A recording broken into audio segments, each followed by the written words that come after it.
Hello everyone, Philip from Black Bull Markets here. In this video I'll be taking you through the top 10 reasons why people tend to fail at trading.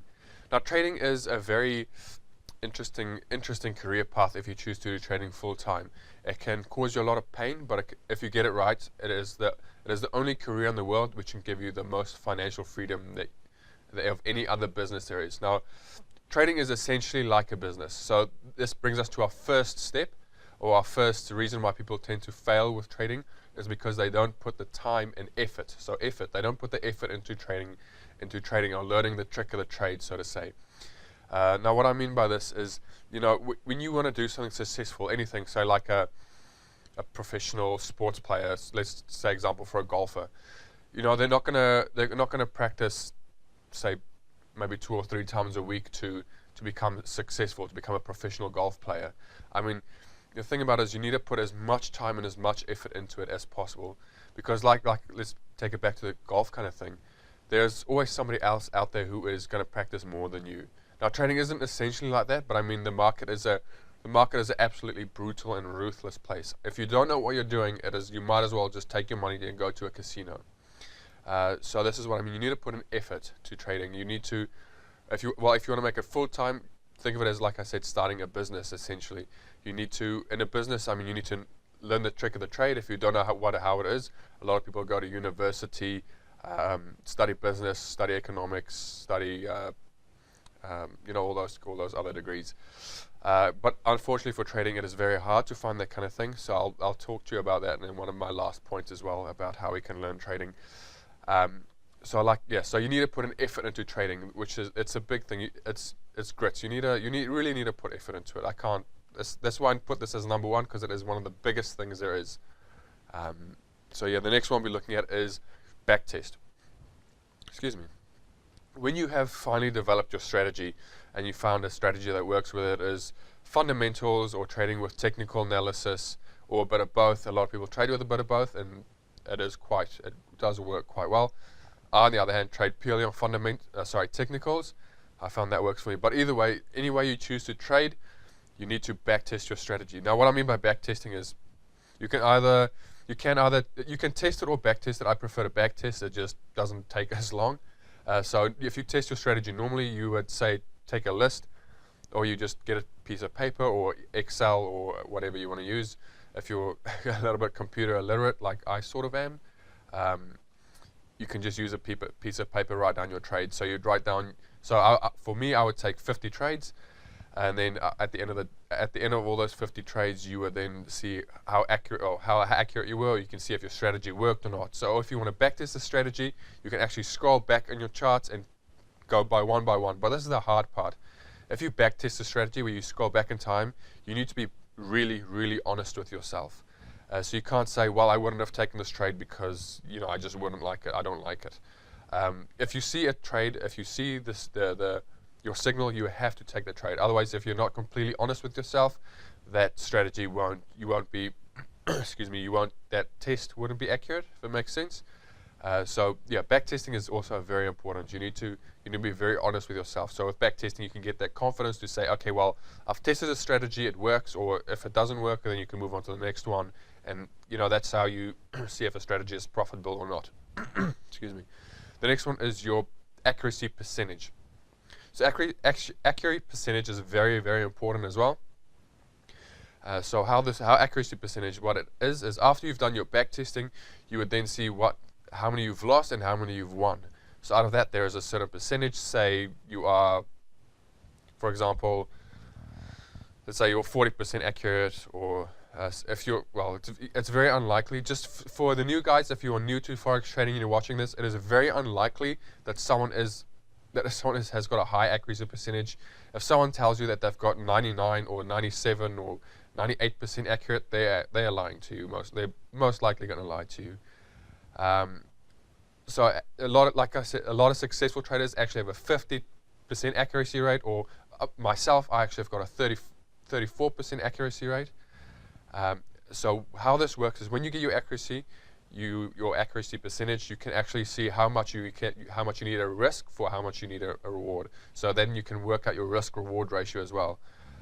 So you need to make sure every time you take a trade, say your trading is say like me, 34% accurate, you need to make sure that I make sure that I am at least, every time I take a trade, my winning is at least 3 times as much as my losing trade, as my stop losses. So if I set a stop loss at say 100 pips, I'll then take profit at 300 pips, if that makes sense.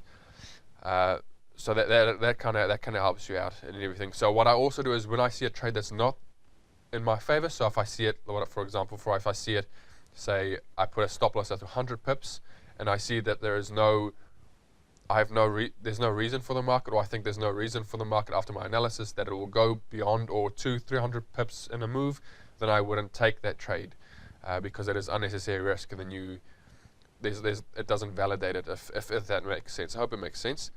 The next one is fear. Now fear plays a big part. So there are 2 points. So there's fear and let's say big-headed. So it means like you get overconfident. That's a bit better. Overconfident. So these are the 2 points, which is kind of also involved in emotions, but I separated them because they're almost the opposite of each other. So how fear works is if you've taken say 4 or 5 losses in a row. I've actually myself taken 7 losses in a row, which is my biggest losing streak that I've had. A lot of people then won't enter after that because they're scared of losing money. So that's when the fear kicks in. They think, oh, and they start to doubt their system. They start to doubt their trading strategy. And all the hours I've spent backtesting the strategy, all the hours they spent developing the strategy, see if it works, the blood, sweat, and tears you've put into that strategy, and now you throw it out the window because you're scared. And you don't take the trade because you see a signal, and then what happens with that trade? That trade then shoots up or shoots down depending if you bought it. So say for example you bought it, it just skyrockets, completely goes off the chart, and it makes up all the losing trades and plus more. And then the worst part about that is once you've seen that, some people, it just gives them a mental breakdown. I've been through that stage, so I understand where how it feels to not take that trade, and then you just see it take off, and you know for a fact if you've taken that trade, everything, let's say your biggest fears would have been, I don't know how to explain it, but yeah, so your biggest losses would have been taken away, and you would have made one massive profit, and that does suck. So that works on your mentality a lot. The next one we're going to talk about is, like I said, it is big-headed, or overconfident. Yeah, like I said, overconfident. So what I mean by this is it's pretty much the exact opposite of fear. So this happens when you take a lot of winning trades in a row. And I'm sure if that has happened to you, you know what I'm talking about, where you all of a sudden you think you're invincible and no one can beat you, you're king of the market, no matter what happens, you cannot be wrong. And then what happens, you take a big risky trade, you think, okay, well, since I'm having such a lucky streak, I'll up my volume, I won't be too worried about the stop loss, and then you get say, well, now you kind of, you're almost saying, okay, market, you have to do what I'm telling you to do. And then what happens? The trade turns around, turns against you, it takes a loss. And then a lot of the times people pull their stop loss back or take it out and say, well, no, because I've had such a good, in their back of their head, they're not actually saying it, but the back of their head kind of thinks, well, I've been right so much. I mean, this trade can't be wrong. It has to go in my favor. And like I said, it's similar as the previous one.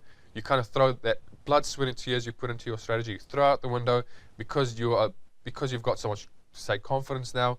You just made a silly trade thinking it's going to go in your direction, and you didn't actually go to your strategy at all.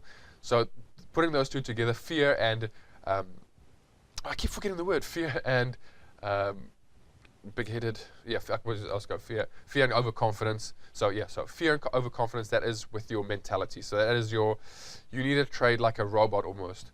So what I mean by this is if you see a signal, because you have tested your strategy, you know it works. If you see your entry signal and it follows your strategy, you need to enter that trade. Whether you feel bad, you feel good, doesn't matter. You need to enter that trade. If you see that signal that you have tested over and over and over, you need to enter that trade, guys. That is just how it works. That's what separates the successful traders from the non-successful traders. Right, the next one we have is goals. Now, a lot of people think, okay, well, I've got this goal in my head and I'll reach it. The thing for me is you need to write down those goals, guys. Write it down, put it on a wall somewhere so you can see those, go through them when you wake up first thing in the morning, read through your goals, see what you want to do, see what you want to do with your, how are you going to, and then think about how you're going to achieve those goals. So this is just kind of a thing. It kind of gives you that confidence. You know, it gives you that reason. What is the reason you want to become a trader? Because as we all know, if you want to do trading, there's no other reason but to make the big bucks. So that's why I say write down your goals, determine how you're going to find a path of how you're going to get there. If it's with trading, like I said, same thing, starting a business, trading, write down those goals and say how you're going to achieve them. So say, you know, I want to set big goals. It doesn't matter. Set big goals. Set goals that scare you.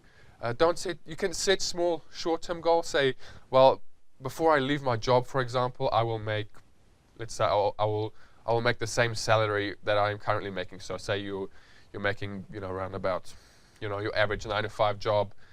And as soon as you make that much, you say, okay, cool, now I can leave my job. And, you know, that just set small kind of goals. And then obviously set your big goals. Say, you know, I want to be a millionaire in 10 years or a millionaire in 5 years, you know.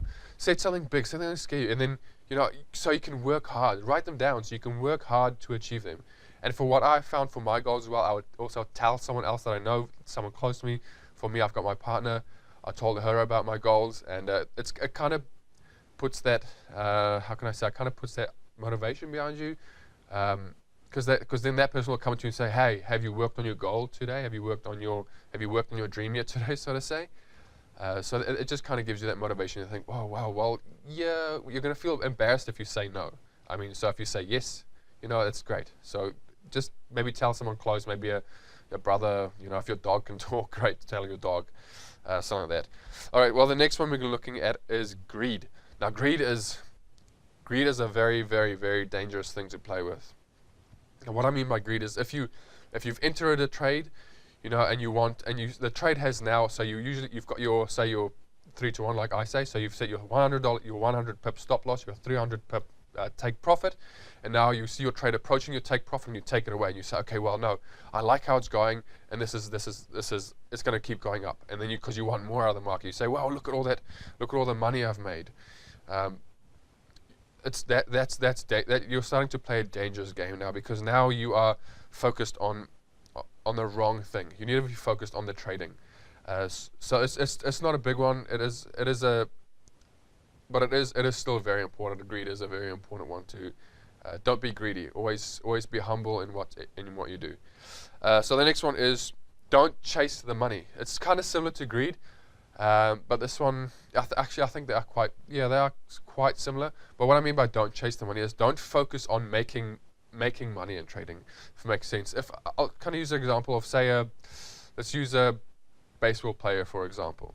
So if you play baseball and you keep on focusing on hitting that home run, you'll never get it. Well, you might get once in a while. You might hit one big shot once in a while, but if you want to hit that home run, focus on hitting the ball. Focus on what is the best way I can hit this ball. Focus on the deed itself. So coming back to trading now, focus on trading. Focus on your development of your strategy. Focus on where you're going to enter. When is the perfect time to enter? When is this going to enter? Because if you can focus on the perfect time to enter, same way if you focus on hitting that ball just on the perfect spot, then the home runs will come and the pips will flood into your account.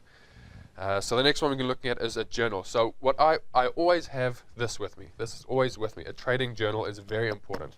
So what I have in this trading journal, I'm not going to show you because this is my personal trading journal, but I can tell you what I do write in it. So what I write on this is whenever I take a trade, I say why I took that. I wrote down why I took that trade, how I was feeling during the trade, what is the reason. So like what kind of signal did I see? Did I see a double top? Did I see a double bottom? Was it a triangle? Was it an Elliott wave, impulse wave, and a correction? Say, after like an Elliott wave triangle. Was it an ending diagonal? Those kind of things. Or if you trade fundamentals, say, did I take it on, say, the S&P? Sorry, not the S&P, the non-farm payroll. Did I take it on the non-farm payroll? What did they say when that happened? What was I doing before I took the trade? You know, that kind of thing. What analysis did I do before I took the trade? So the trading journal is very important. I also carry this around. Even if I don't trade, I would, if something pops up, like you said, someone always, the best ideas always happen in the shower, if it makes sense. So whenever you're not thinking about anything, you might be walking, maybe having lunch or something, and you think of this brilliant, almost like a brilliant brainstorm. It just kind of pops into your head. You've got this with you, write it down because you will forget it. Well, I tend to forget things. So I tend to write it down. So this is very important for me. A journal, trading journal is very, very important for me. and it's helped me quite a lot. So the last one we're going to look at is you can do it without, but it is very, very easy to do it. Well, not easy, but it is very what can I say, beneficial to do it, to have this with you, and that is a mentor, guys. Whether it is a place where you learn, say Baby Pips is a good place to look, but it's not you want that engagement of a mentor, guys. You want that conversation, back and forth conversation with a mentor. So if the one thing is, if you sign up with us, I can get you in contact with the right people that can mentor you. I myself help our clients developing a strategy. That's the other thing, guys, about a strategy, developing a strategy and getting a mentor. A lot of people sign up for signals. You make money from signals. There are a lot of signals where you make money from it. But I feel the thing is about signals. Say the company, or even if a signal is one person, we'll take this a bit easier. So if it's a one person and he's a great trader and he always provides you with signals, this is a pretty horrible idea. But say it happens that guy is walking down the street and he gets hit by a bus, and that's it. You know, he's not on this planet anymore. He's now left us. Now the problem is, you were making a lot of money. You've left your job because you've made a lot of money from trading because you were following this guy's signals, and now all of a sudden this guy is not here, which means he is not providing you with that signal. Same for a business. If the business is providing you signals and something happens, the business goes down, or the CEOs decide, or the board decides, look, we don't want this business anymore. We're done with it. We're sick and tired of it, and they shut it down, and all their clients lose their subscriptions, or they stop getting subscribed to the signal provider, and now you don't know how to trade. So you've made money, you've left your job. If you have left your job, it just puts you in a bad situation. So now you've never actually learned how to trade. You were just pretty much going, yes, monkey see, monkey do kind of thing. That's why I think getting a mentor is very important, because they teach you how to trade. You can do it by yourself. It does take some time. I myself I did trading by myself, and I was successful in it. And then I also went to go get a mentor. I was doing all right with my trading until I got a mentor. My trading just increased tenfold by after I've signed up for this mentor, or started connecting with a mentor. So that is for me very, very important to get a mentor. It does help you a lot. You know, if the best thing about it is, if you've got a question, you can, well, especially with my mentor right now, I'm still actually very close with him, and you can talk to them whenever if it's a good mentor. So if you guys want any questions about it, you know, my email will be provided below in the link, and we can have a chat, or even give me, you know, you can give me your phone number. My phone number is in there as well, and we can maybe get a call, schedule a call, and we can, you know, talk about how we can, if we can sort something out for you. But like I said, so you can hop online, have a chat. If you've got a question, the best thing about it is you can go to if you've got a chat room, or you've got his number, or WhatsApp, or, you know, whatever, you can actually just ask him a question, say, hey, look, I'm a little bit unsure about this trade, what do you think about it? And she can give their opinion, saying, well, look, this is what I would do, you know, this is how I would see it, this is how they see it. Because remember, a mentor is someone with experience behind them. So a lot of times they see things that you won't see, so they could perhaps see, look, there's a support over here, or if they're fundamental based as well, they can say, well, look, this news event came out, maybe you should check this calendar, you know, that kind of thing. It just makes it a lot easier. So that is it for this video, guys. It is quite a long video, almost 20 minutes long. So, but hopefully it does help you and make things a bit clear, and hopefully you can take a lot away from this video. You know, start writing up some goals, getting stuff set out, and, you know, plan for the future. So hopefully this video has helped you in the future. If you've got any questions, my details will be provided below in a link. Please click the like button if you did enjoy this video. Also click the subscribe button down somewhere on the page, I can't remember. And then also, if you want to have a chat, please hop online at blackbullmarkets.com, have a chat with our friendly live support team. Little green button at the top that says live chat, little chat bubble will pop up, and you can start chatting away. They are very, very friendly, and I'm also sometimes on the live chat. So that is it, guys. Well, enjoy the rest of your week. The market is very volatile, and there's a lot of pips to be made, guys. So enjoy your trading, and from everyone here at Black Bull Markets, safe trading.